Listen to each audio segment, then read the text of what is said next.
Up All Night's Friday morning politics phone in. Let me reintroduce you to my guests who are with us until 4. If you'd like to talk to them, pick up the phone, give us a call on 0500 909 693. Stephen Longdon is from the Campaigns and Membership. He's the Campaigns and Membership Officer of Labour Students. Sorry, I keep getting it wrong, but eventually I'll get it right, but not tonight. Caroline Hunt is Conservative Futures member of that, and she's also a Conservative Future blogger. Mark Gettelson is chair of Liberal Democrats Youth and Students. Bethan Jenkins is the youth organiser for Plaid Cymru, and Stephen Karleski of the SNP is the National Secretary Young Scots for Independence and Vice Convener of the Federation of Student Nationalists. Stephen's also a candidate for Falkirk Council. I'm pleased with myself that I got it right eventually. Anyway, with all fairness, we've had a pop at everybody here, apart from Caroline Hunt. So in the interest of balance, let's have a pop at the Tories now. From John, Thatcher introduced elected dictatorships with no party having a majority of the electorate but a majority of sheep in power. If you'd like to join us this morning for our politics phone in, and just very quickly ask this one question of the panel. We'll go around very quickly, if I may. What's your guest view on the UK becoming a police state?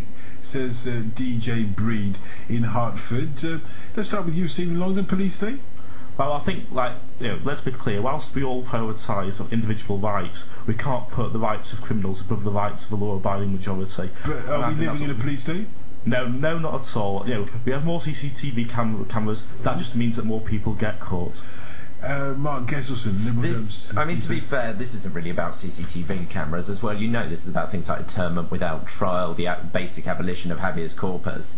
It is some of the things that are being done to increase the power of central government are terrifying, and Labour are like, oh, these new powers we've given ourselves, we've never used them to do bad things ever. Whereas I think you give power to anyone and eventually it gets corrupted.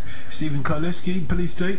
Well, it's quite ironic, isn't it? We seem to be said to be in a police state, but yet I think everybody in communities would agree there's a declining amount of police force on the streets. I think people feel that there's too much time spent filling out forms in back offices and we need more police on the beat. Right, and you like more CCTV cameras as well, perhaps?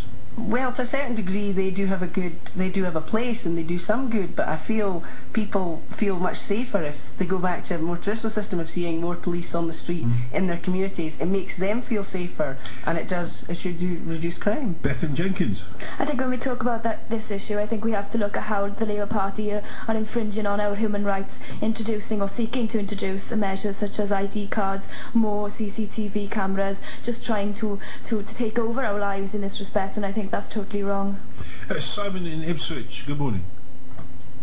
Hello, Simon. Hello, good morning. Yeah, we were just talking about whether Britain is, we're now living in a police state.